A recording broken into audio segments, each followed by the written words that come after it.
दोस्तों आज आपको म्यूचुअल फंड समझाते हैं और ऐसे समझाते हैं कि जैसे कि आप 15 साल के हैं। एक 15 साल के बच्चे को मैं कैसे म्यूचुअल फंड्स के बारे में बताता, आज बिल्कुल मैं उस तरीके से म्यूचुअल फंड आपको समझाने वाला हूँ। मतलब मैं तो एकदम मूड में हूँ आज आपको कंप्लीट इन्फॉर्मेशन देने के लिए। इस वीडियो को बस आप एंड तक देखिएगा सो दैट आपसे कुछ मिस ना हो जाए। हो सकता है कुछ ऐसी चीज़ें हो जो आपको अभी तक म्यूचुअल फंड्स के बारे में ना पता हो, तो वीडियो को देखिए।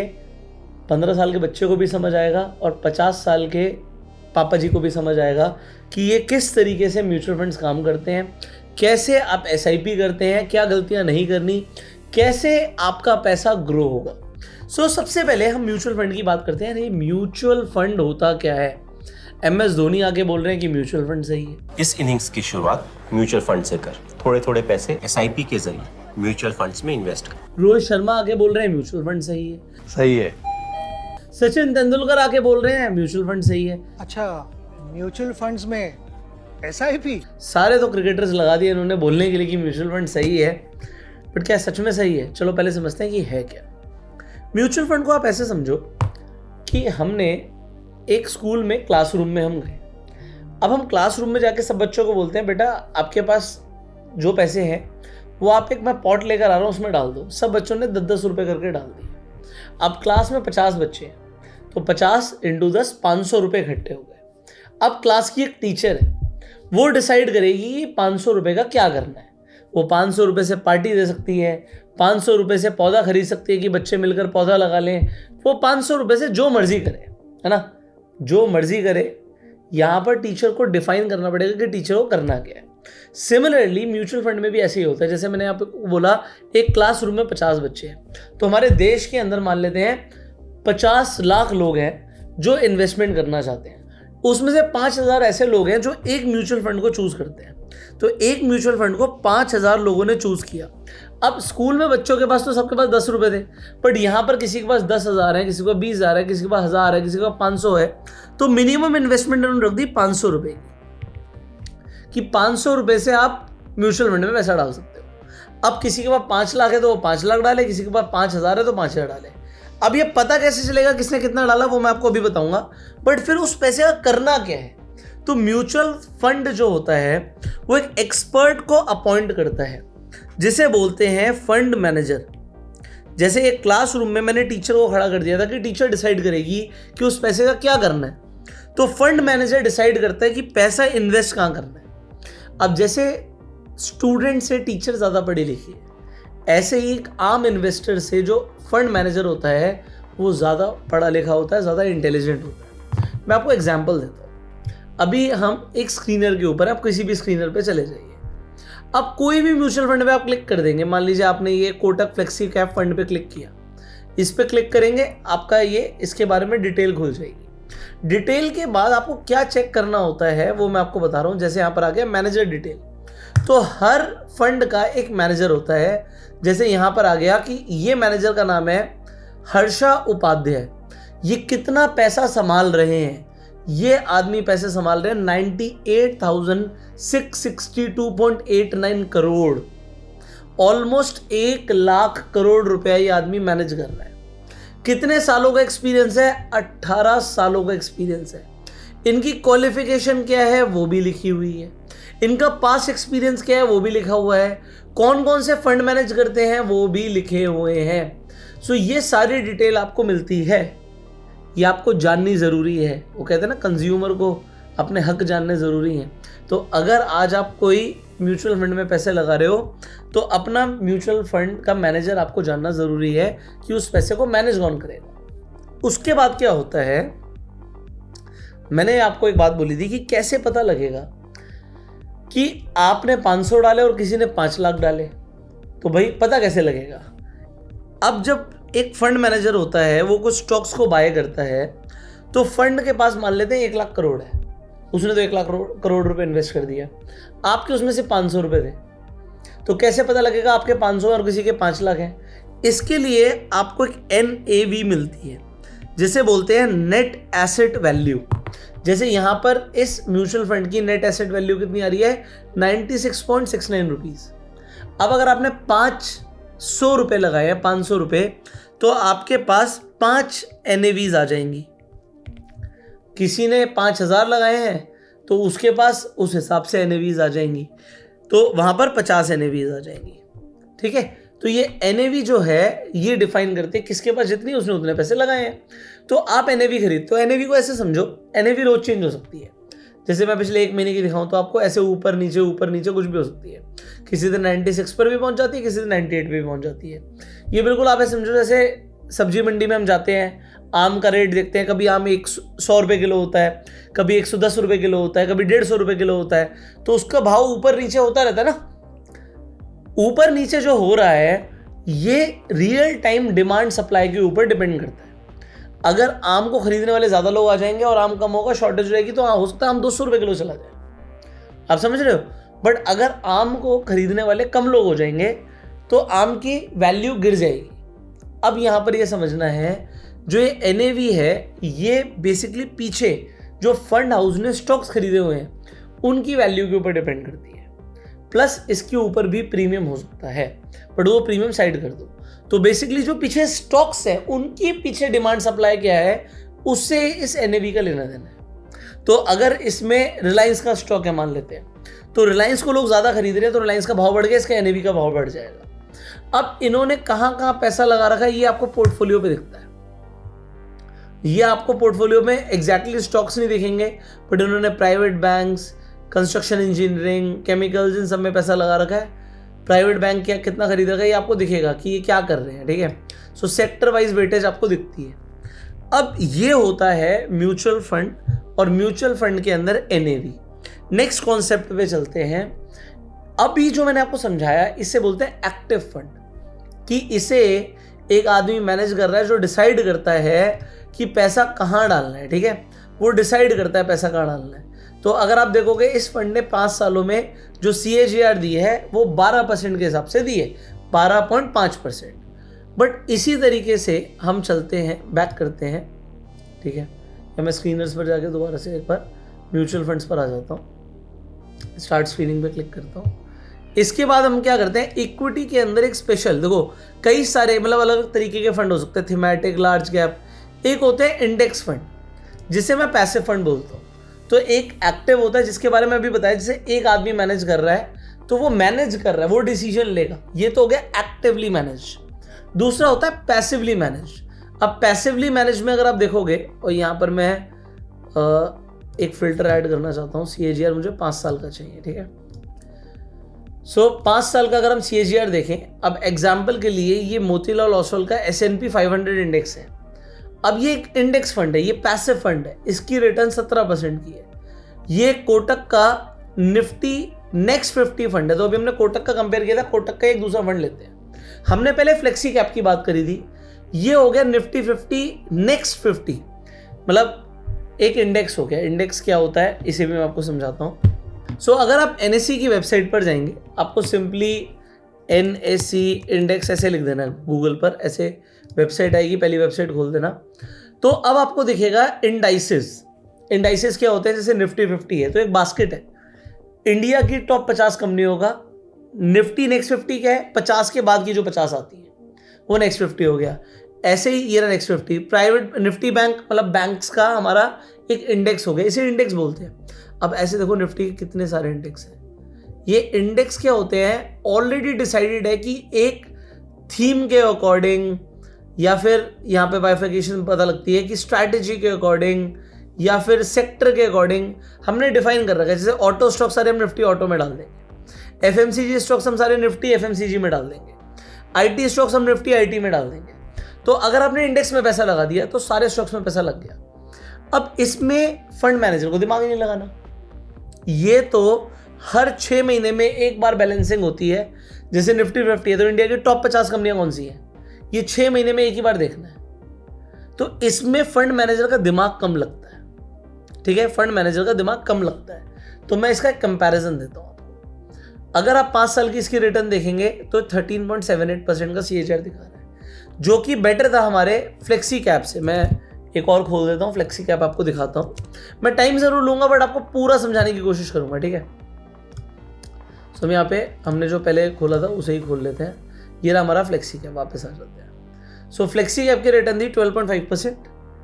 इसकी रिटर्न है 13.7%, ज़्यादा है। बट एक इंपॉर्टेंट चीज़ क्या है, यहां पर आप देखो एक्सपेंस रेशियो क्या है, 0.1%। ये है जहां पर 13.7% की रिटर्न है, और जहां पर 12.5% की रिटर्न है वहां पर 0.6, मतलब 6 गुना ज्यादा पैसा ले रहा है। 6 गुना ज्यादा पैसा। नहीं समझ आया? समझाता हूं। आप SIP करते हैं दोस्तों, मान लेते हैं 10,000 रुपये महीने की, आपको 15% की रिटर्न मार्केट दे रही है, एग्जाम्पल मान लेते हैं। आपका पैसा 18 सालों में हो जाएगा 1 करोड़ 10 लाख, ठीक है। यहां पर मैं 0.6% की रिटर्न कम कर रहा हूं क्योंकि वो हमारा एक्सपेंस रेशियो है, तो रिटर्न रह जाएगी 14.4% की। तो 1 करोड़ 10 लाख की जगह हो गया 1 करोड़ 2 लाख। और अगर सिर्फ ये एक्सपेंस रेशियो होता 0.1% तो रिटर्न होती 14.9% की, तो ऑलमोस्ट 1 करोड़ 9 लाख रुपए हमारे पास होता। तो ये एक्सपेंस रेशियो क्या होता है, ये एक तरीके की फीस है, फीस, ठीक है, जो हर म्यूचुअल फंड चार्ज करता है। कोई भी फ्री नहीं है, मतलब जीरो फीस किसी भी म्यूचुअल फंड की नहीं है। सस्ती हो सकती है, सस्ती कितनी हो सकती है ये भी मैं आपको दिखाता हूं। जैसे इसकी 0.1 है, तो अगर हम बैक करेंगे, ये चीज़ें लोग छुपा के रखते हैं, ठीक है, बट मैं आपको दिखाना चाहता हूँ। तो अगर आप ऐसे, मैं स्टार्टिंग से स्क्रीनर पर आता हूँ, ये एक्सपेंस रेशियो पे क्लिक करोगे तो ये 1.3% तक भी है, मतलब टू हाई। और किस में पैसा लगा रहा है? निफ्टी नेक्स्ट 50 में। भैया कोई बेवकूफ़ इंसान भी इसमें पैसे ना लगाए, आप तो पढ़े लिखे हो, ठीक है। जो अभी मैं आपको दिखा रहा हूँ यही निफ्टी नेक्स्ट 50, सेम रिटर्न आएगी, सेम दिखाता हूँ आपको। इसका म्यूचुअल फंड खोला भैया, 5 साल की इसकी रिटर्न ही 8% की है, जबकि निफ्टी 50 की इसकी रिटर्न 13%, 13.78% का CAGR आ रहा है। तो मैं इसमें पैसा क्यों लगाऊं? ये पैसा खा रहा है, 1.38% का एक्सपेंस रेशियो है। लोग म्यूचुअल फंड में पैसा गवा रहे हैं दोस्तों, स्कैम है ऐसे म्यूचुअल फंड, मतलब दिस इज अ स्कैम। क्यों स्कैम है? अब आप बोलोगे स्कैम नहीं बोलना चाहिए, बट यार 1.3% जहाँ पे आपका 0.1% पे काम हो रहा है यार, इट इज़ नॉट फेयर यार, मतलब ये तो बिल्कुल ही गलत है। कुछ लोग फीस कमाने के चक्कर में लोगों को इतने महंगे महंगे एक्सपेंस रेशियो वाले म्यूचुअल फंड दिलवा देते हैं और लोगों को समझ भी नहीं आता उनकी रिटर्न क्यों नहीं बन रही है।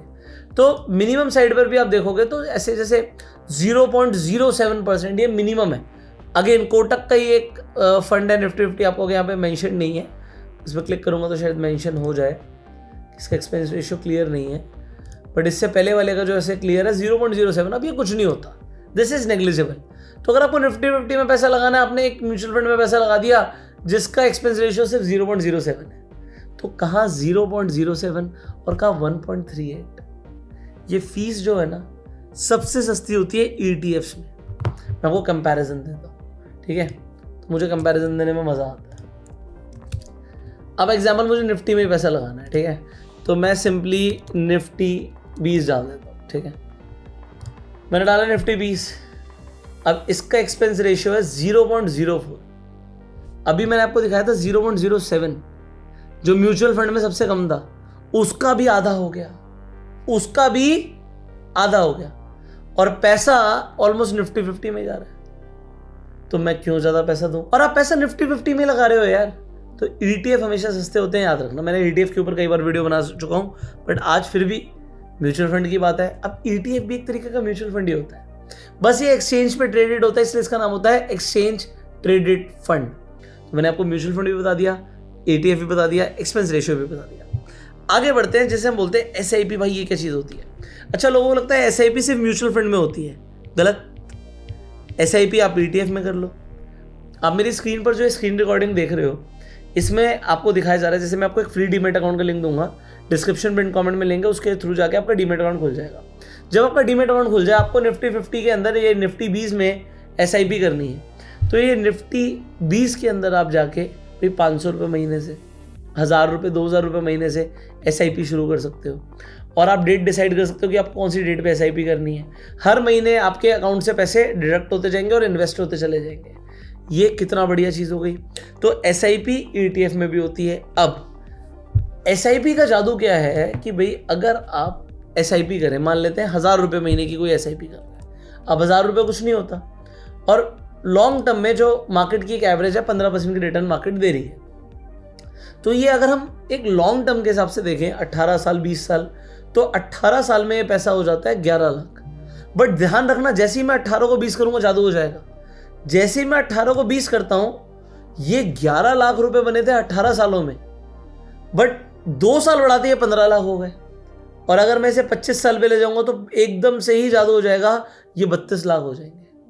अब ये 1000 थे दोस्तों, अगर ये 10,000 रुपए होते तो ये 3 करोड़ रुपए होते, 3 करोड़ 28 लाख। बट 20 साल में सिर्फ 1.5 करोड़। तो 5 साल में पैसा डबल हो गया। जो 20 साल तक मतलब कंपाउंडिंग चल रही थी, जिससे आपका 10,000 1.5 करोड़ हुआ था, अगर आप 5 साल और बढ़ा देते हो तो ये सीधा 3 करोड़ प्लस हो जाता है। इसे बोलते हैं एसआईपी का जादू, कि एसआईपी अगर आप करते रहते हो तो आपका पैसा बढ़ता रहता है। बट एसआईपी होती क्या है? सिस्टमैटिक इन्वेस्टमेंट प्लान तो फुल फॉर्म हो गई। एसआईपी होती है, जैसे आपने 1000 रुपए से एसआईपी शुरू करनी है। आज मार्केट यहां से शुरू हुई, आपने इस महीने 1000 रुपए लगा दिए, अगले महीने मार्केट ऊपर चली गई, आपके फिर 1000 रुपए लग गए। मार्केट फिर नीचे आ गई, यहाँ पे फिर आपके 1000 रुपए लग गए। मार्केट ऊपर चली गई, फिर 1000 रुपए लग गए। मार्केट नीचे आ गई, फिर 1000 रुपए लग गए। तो ऐसे आपके ऊपर नीचे हर जगह 1,000 रुपए लगते चले गए। ठीक है, हर जगह मार्केट ऊपर थी तब भी लगे, मार्केट नीचे थी तब भी लगे। लॉन्ग टर्म में क्या होगा? आपको रिटर्न मिल जाएगी। क्यों रिटर्न मिल जाएगी? क्योंकि आपने हर महीने एसआईपी करी। जैसे मैं आपको यहाँ पे ईटीएफ दिखा रहा हूँ, जैसे मैं यहाँ पे एसआईपी पे क्लिक करूंगा, ये देखो, अगर आपने एसआईपी करी होती तो ऐसे 18% की रिटर्न आपकी बनती चली जाती। सो ये सीधा आपको ग्राफ दिख रहा है कि पैसा बढ़ता जा रहा है। क्यों बढ़ रहा है? क्योंकि मार्केट रिटर्न दे रही है। अब इसमें होता क्या है, हर महीने हम एक स्मॉल अमाउंट इन्वेस्ट करते हैं। ये एक साथ पैसे डालने से बेटर है। क्यों? क्योंकि आज आपने पैसा डाला, आपको नहीं पता आपने इस जगह पे पैसा डाला, अगले महीने मार्केट एकदम से नीचे चली गई, हमें पता ही नहीं था।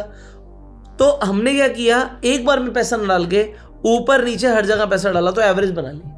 दूसरी चीज क्या है, हर किसी के पास इकट्ठा पूंजी नहीं होती, लोग हर महीने कमा रहे हैं, तो हर महीने थोड़ा थोड़ा पैसा लगाना चाहते हैं। तो एसआईपी बहुत बढ़िया तरीका है कि हर महीने हम थोड़ा थोड़ा पैसा लगाते चले जाएं, पैसा हमारा बढ़ता चला जाए। अब एसआईपी से एक बड़ा जादू हो सकता है क्या? मैंने आपको दिखाई दिया भैया, 10,000 रुपए से भी 3 करोड़ रुपए बन सकते हैं। इससे बड़ा जादू क्या लोगे आप? और ये तो तब था जब हम 15% की रिटर्न की एक्सपेक्टेशन कर रहे हैं। अगर आपने स्मॉल कैप में पैसा लगाया, देखो मैं 15 को 18 करूंगा, जज्बात ही बदल जाएंगे। 3 करोड़ की जगह ये हो जाएगा 5 करोड़ 80 लाख। 3% की ज़्यादा रिटर्न लॉन्ग टर्म में जादू कर सकती है। तो इसीलिए ज़्यादा रिटर्न कैसे बनानी है मैं आपको आगे बताऊंगा, बट पहले चीज़ें समझा देता हूँ। एक होते हैं इक्विटी फंड, दूसरे होते हैं डेट फंड्स। तो जब आप म्यूचुअल फंड्स देख रहे थे, तो म्यूचुअल फंड जब हम देख रहे हैं तो यहाँ पर देखिए, एक है इक्विटी, एक है डेट। अब ये क्या होता है, जब मैं इक्विटी फंड्स की बात कर रहा हूँ तो यहाँ पर आपको CAGR थोड़ी बड़ी दिखेगी। जैसे यहाँ पर एक ताइवान का इक्विटी फंड है, उसने 53% की रिटर्न दी है। 53 कभी आपको डेट में नहीं दिखेगी। डेट में मैक्सिमम क्या दिखेगा, 3 साल की रिटर्न। वैसे यहाँ पे कोई आपको दिखा रहा है कि 32, वो उसे आप इग्नोर करो, ठीक है। बट अगर आप यहाँ पर देखोगे डेट फंड्स है। अब ये डेट फंड्स क्या होते हैं? अब ये 3 साल का CAGR क्या है? रियलिस्टिकली आपको 10%, 9%, 6%, 8% ऐसा कुछ मिलेगा, बट ये फिक्स मिलेगा और मिलता चला जाएगा। जैसे कोई हम यहाँ पर ले लेते हैं, हम एक HSBC का क्रेडिट रिस्क फंड लेते हैं, ठीक है, या फिर कोई और ले लेते हैं, कोटक का मीडियम टर्म फंड ले लेते हैं, विच इज़ मोर स्टेबल। तो ये डेट फंड है। अब देखो ये सिर्फ बढ़ता ही चला जाएगा, इसका ग्राफ हमेशा ऊपर ही होगा, नीचे होगा ही नहीं। क्यों? यहाँ पर अगर आप 1 साल का भी देखोगे तो कुछ ज़्यादा ये नीचे नहीं जाता, इसे लॉन्ग टर्म में ऊपर ही जाना है, क्योंकि ये डेट फंड है। अब डेट फंड क्या करते हैं, इक्विटी फंड कंपनियों के शेयर खरीदते हैं, तो वहाँ पे रिस्क होता है, कंपनी डूब सकती है, बट भैया अगर वो कंपनी ज़्यादा बढ़िया परफॉर्म कर गई तो वहाँ पे ग्रोथ के चांसेस हैं। डेट फंड क्या होते हैं, ये पैसा उधार देते हैं, लेंड करते हैं। तो अगर आपने एक डेट फंड की NAV खरीद ली, तो इसमें क्या होगा, आपका पैसा इंटरेस्ट, ब्याज कमाता रहेगा हर दिन, हर महीने, हर घंटे, हर दिन के हिसाब से आपका पैसा बढ़ता चला जाएगा। तो इसका ग्राफ हमेशा ऐसे होता है ऊपर। बट क्या ETF भी होते हैं इस तरीके के? मैं आपको दिखाता हूँ। सो ये इसका CAGR थोड़ा ज़्यादा है, 7.65 है। बट एग्जाम्पल हम लेते हैं लिक्विड केस का, ठीक है। अब ये लिक्विड फंड है बिल्कुल, मतलब अलग अलग तरीके के डेट फंड्स होते हैं। ये एक ETF है। अगर आप इसका ऐसे ग्राफ देखोगे 5 साल का, तो ये बिल्कुल ऐसा सीधा भागता हुआ चला जाएगा। इसमें बिल्कुल भी डिप है ही नहीं। क्यों? इतनी सीधी लाइन है। क्यों है? क्योंकि ये एक डेट फंड है, इसमें पैसा डालने से हर दिन पैसा ग्रो होता है, बट इसके अंदर क्योंकि रिस्क कम है तो थोड़ी ग्रोथ कम होती है। इक्विटी के अंदर ग्रोथ बहुत ज़्यादा हो सकती है, बट डेट के अंदर सेफ्टी है। तो आपको करना क्या है, उतना रिस्क लेना है जितना हमारा कंफर्टेबल रेंज में आ रहा हो। तो कुछ पैसा इक्विटी में लगाओ, कुछ पैसा डेट में लगाओ। मैं क्या करता हूँ, जब भी मेरे पास थोड़ा पैसा जमा होता है तो मैं डेट फंड खरीद लेता हूँ। जैसे मैंने लिक्विड गैस बताया, मैं ये खरीद लेता हूँ। अब ये खरीद लिया, अब जैसे जैसे मार्केट कभी नीचे आती है, डिप मारती है, हमेशा ऊपर तो जाएगी नहीं, ये ऐसे जाके नीचे भी आएगी। तो ये जब नीचे आती है ना, तो नीचे वाले जोन में मैं डेट से पैसा निकालता हूँ, इक्विटी में शिफ्ट कर देता हूँ, क्योंकि लॉन्ग टर्म में तो इक्विटी ने ही रिटर्न देनी है। ओके, आगे बढ़ते हैं। एक बहुत इंपॉर्टेंट चीज़ है, म्यूचुअल फंड में लॉक इन पीरियड भी होता है, लोगों को पता ही नहीं होता। ठीक है, सो जब हम अगर आप सर्च करो कभी भी और आप म्यूचुअल फंड्स को सर्च करो, तो एक चीज़ ध्यान रखना, उसके अंदर लॉक इन पीरियड हमेशा पूछ लेना। ये आपको बताया नहीं जाएगा और ज़्यादातर स्क्रीनर्स पर दिखेगा भी नहीं, बट जैसे मैंने यहाँ पे जाके अलग से सर्च किया लॉक इन, और अब जाके मैंने डन किया, तो ज़्यादातर म्यूचुअल फंड में लॉक इन नहीं मिलेगा, बट आपको ऐसे फंड्स कई सारे मिलेंगे जिसमें 5-5 साल का आपको लॉक इन पीरियड मिलेगा, 3-3 साल का लॉक इन पीरियड मिलेगा। इसका मतलब क्या है कि आप अपना पैसा 3 साल 5 साल तक निकाल ही नहीं सकते। पैसा आपने जमा कर दिया, हो गया जमा। तो ज़्यादातर जो रिटायरमेंट फंड्स होते हैं ना, उसमें यही होता है, लोग कह रहे रिटायरमेंट के लिए पैसा लगा रहे हो ना, नहीं निकाल सकते। अब आपको एक चीज़ और बताता हूँ, ये तो हो गया लॉक इन पीरियड। ये तो चलो लोगों को समझ आ जाएगा कि लॉक इन नाम की चीज़ है, हम अपना फंड एक सर्टेन नंबर ऑफ ईयर्स तक नहीं निकाल सकते। बट एक होता है एग्जिट लोड, जो होती है एक तरीके की पेनल्टी, जो ऑलमोस्ट हर म्यूचुअल फंड में होता है। कई ऐसे म्यूचुअल फंड जिसमें नहीं है, बट ये भी दिखाया नहीं जाता, छुपाया जाता है। चोरी एक तरीके की चोरी, मैं आपको दिखाता हूँ। आप नीचे जाइए, आप ऐड फिल्टर पे जाके यहाँ पे लिखिएगा एग्जिट लोड। अब ये दिखाएगा रियलिटी। अब कई फंड्स में नहीं एग्जिट लोड, बट भैया 3-3% का एग्जिट लोड। आप कहोगे पुष्कर भाई ये क्या होता है, एक बार बता दो ना। ये क्या होता है, जैसे आजकल ना लोग ये बोलते हैं SBI का चिल्ड्रन इन्वेस्टमेंट फंड बहुत बढ़िया है, इसमें पैसे डाल दो। ये कोई नहीं बताता उसमें 3% का एग्जिट लोड है। मतलब अगर आपने पैसा डाला, मान लो इस साल मैंने हर महीने 1 लाख रुपए डाला और 11वें महीने मुझे पैसों की जरूरत आ गई, मेरे पैसे हैं, मेरे 11 लाख रुपए जमा हो गए थे, ये 11 लाख रुपए पे ना 3% काट के देंगे आपको। मान लेते 10 महीने में 10 लाख रुपए जमा हो गए आपके, तो ये कहेंगे जी 30,000 रुपए काट के दूंगा आपको। भाई किस बात के 30,000 काटेगा तुम? मार्केट ने रिटर्न नहीं दी पिछले 1 साल में और तुम कह रहे हो कि 30,000 रुपए और काटोगे। ये कहेंगे जी वो लिखा था ना, mutual fund investments are subject to market risk. नहीं आई रिटर्न, नहीं आई। अभी देखो 6 महीने में चल रहा है, बट अगर ऐसा हुआ, कोई ऐसा पीरियड आया कि म्यूचुअल फंड काम नहीं कर रहा, नहीं चल रहा, तब भी वो आपसे 3% की एग्जिट लोड लेंगे। ये लोगों को पता नहीं होता। तो एग्जिट लोड जनरली क्या होता है, इसमें भी इनकी स्कीम है, ये हमेशा ही कटता है। आप कहोगे कैसे? आप SIP करते हो, ठीक है, अच्छा ETF में कोई एग्जिट लोड नहीं होता, वो भी एक तरीके का म्यूचुअल फंड है। तो आप बता दो म्यूचुअल फंड बढ़िया है ETF बढ़िया? कमेंट्स में बताना। मैं तो हमेशा ही बोलता हूँ ETF बढ़िया है, बट लोग म्यूचुअल फंड जानना चाहते हैं, इसलिए समझा देता हूँ। आप SIP कर रहे हो, आपने आज पैसा डाला, चलो जी 1 साल का इनका टाइम पीरियड होता है एग्जिट लोड, 1 साल के बाद नहीं लगता, किसी किसी में 2 साल के बाद नहीं लगता, तो 1 साल के बाद नहीं लगेगा। मान लिया आज मैंने पैसा डाला 13th मंथ में, जो ये मेरी ये पहली किस्त कटी थी, उस पर एग्जिट लोड नहीं लगेगा। बट जो दूसरी किस्त कटी थी, मान लेते हैं वो 12 महीने से पहले ही मैंने निकाल ली, तो इस पे एग्जिट लोड लगेगा, और बाकी की जितनी भी किस्तें थी 12 की 12, उन सब पे एग्जिट लोड लगेगा। सिर्फ पहली इंस्टॉलमेंट पे एग्जिट लोड बचेगा आपका। कोई बात, इसका मतलब ये है म्यूचुअल फंड में इन्वेस्टमेंट नहीं करनी है। इसका मतलब ये है करो ही मत। उससे बढ़िया इंडेक्स फंड्स। अभी भी कुछ लोग होंगे बोलेंगे म्यूचुअल फंड बढ़िया है, कमीशन बनता है ना, ETF में कोई कमीशन नहीं होता। समझ रहे हो मेरी बात को? नहीं समझ रहे? पैसे कटेंगे तो समझ आ जाएगा। जब आप पैसे निकालोगे ना म्यूचुअल फंड में डालने के बाद, तो समझ आएगा एग्जिट लोड नाम की चीज़ क्या होती है। 1% तो स्टैंडर्ड है, स्टैंडर्ड, ये 1% का स्टैंडर्ड है, सभी ले रहे हैं, सभी ले रहे हैं, सब म्यूचुअल फंड वालों की यही कमाई हो रही है, इसीलिए नई स्कीमें फटाफट आती जाती है। डालो म्यूचुअल फंड में पैसा, क्योंकि लोग पैसा निकालेंगे 1% खा जाएंगे। 1% बहुत होता है भाई, 100 करोड़ पे 1 करोड़ होता है, इनके पास तो 1-1 लाख करोड़ है। 1 लाख करोड़ का 1% कितना होता है, कमेंट करके बता देना जरा मुझे। आप लोगों के भी होश उड़ जाएंगे, मेरे भी उड़ जाएंगे। आगे लोग ऐसे भी करते ही क्यों हैं फिर? क्योंकि बात आती है कंपाउंडिंग। कंपाउंडिंग का मतलब क्या होता है समझो। मान लेते हैं 1 करोड़ रुपए आपने डाला डेट फंड में, समझते हैं डेट फंड में कंपाउंडिंग क्या होती है, इक्विटी में समझ आ जाएगा। और मान लेते हैं इस साल मुझे 10% की रिटर्न मिली, तो मेरा पैसा हो गया 1 करोड़ 10 लाख। अब अगले साल भी जब 10% की रिटर्न मिलेगी तो मुझे 10 लाख थोड़ी आएगा, मुझे 11 लाख आएगा, क्योंकि जो पैसा बढ़ा उस पे भी रिटर्न मिलेगी। समझे? नहीं समझे?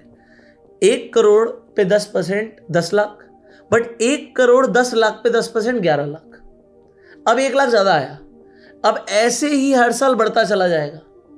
इसीलिए जो मैंने आपको यहां पे मैट्रिक्स समझाई कि भैया 10,000 रुपए से बंदा 18 साल, मान लो 15 साल तक 18% की रिटर्न ले ली हमने स्मॉल कैप की, ठीक है, तो 91 लाख पे पहुंचा।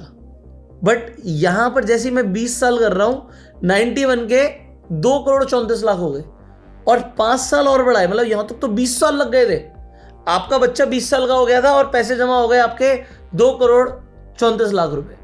बट जैसे ही बच्चा 25 साल का हो गया, आपने अभी नहीं निकाले, तो सिर्फ 5 साल और रुकने पर यह पैसा हो गया 5 crore 82 lakh. This is the magic of compounding. इसे बोलते हैं कंपाउंडिंग। अब कंपाउंडिंग के बाद हमें समझना होता है CAGR क्या होता है। ये हर जगह लिखा होता है, पर एनम की रिटर्न क्या होगी। जब भी हम कुछ भी खोलते हैं, ठीक है, म्यूचुअल फंड हम कोई भी खोलते हैं, यहाँ पे CAGR लिखा होता है। ये क्या होता है?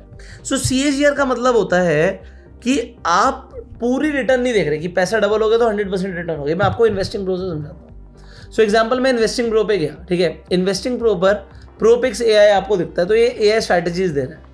अब यहाँ पर क्या दिखा रहा है कि 5 साल में निफ्टी ने रिटर्न दी 54% की, बट इनकी स्ट्रैटेजी ने रिटर्न दी 400% की। आप कहोगे सारी बातें छोड़ो, पहले बताओ 400% की रिटर्न कैसे आई?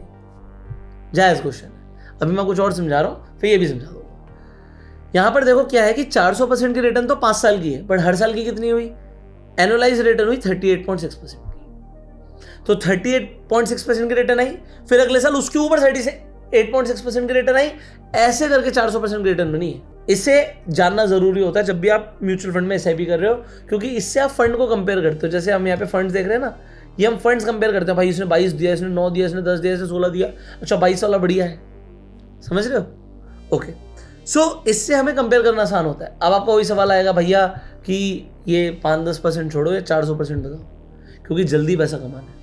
तो दोस्तों, एक तरफ तो म्यूचुअल फंड हो गया। म्यूचुअल फंड का मतलब हो गया बास्केट ऑफ स्टॉक्स। तो म्यूचुअल फंड में भी स्टॉक्स ही खरीदते हैं। अब निफ्टी 50 क्या है? ये भी एक तरीके का बास्केट ही है, क्योंकि इसमें 50 स्टॉक्स है।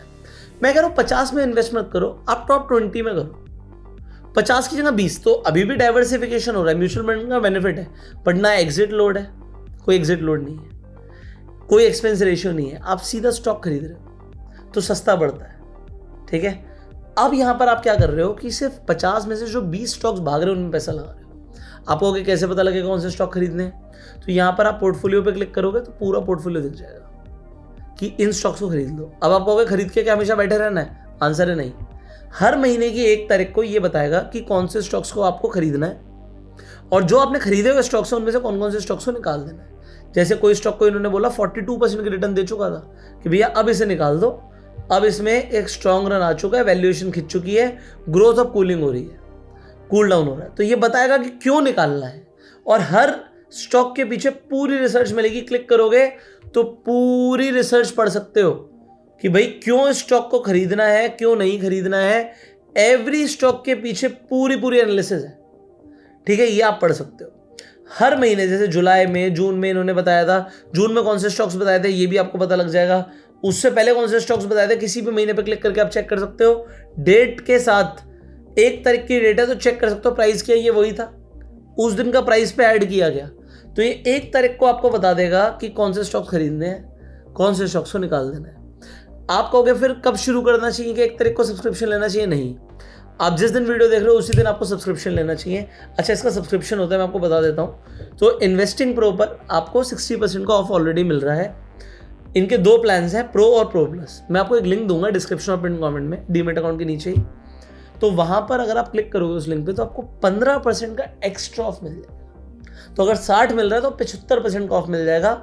एक प्रोमो कोड भी दे रहा हूँ, इसे भी यूज कर सकते हो, इससे आपका एक्स्ट्रा डिस्काउंट हो जाएगा। तो प्रो के अंदर आपको सिर्फ एक स्ट्रैटेजी मिलती है, ये निफ्टी वाली जो मैंने भारत मार्केट आउट परफॉर्मेंस बताया था। और जो प्रो प्लस है उसके अंदर आपको टोटल 1 2 3 4 5 स्ट्रैटेजी मिल जाती है। तो अगर आपका स्मॉल कैप मिड कैप में भी इंटरेस्ट है तो फिर आप प्रो प्लस लेना, अदरवाइज आप प्रो भी ले सकते हो, कोई ऐसी कोई दिक्कत नहीं है, ठीक है।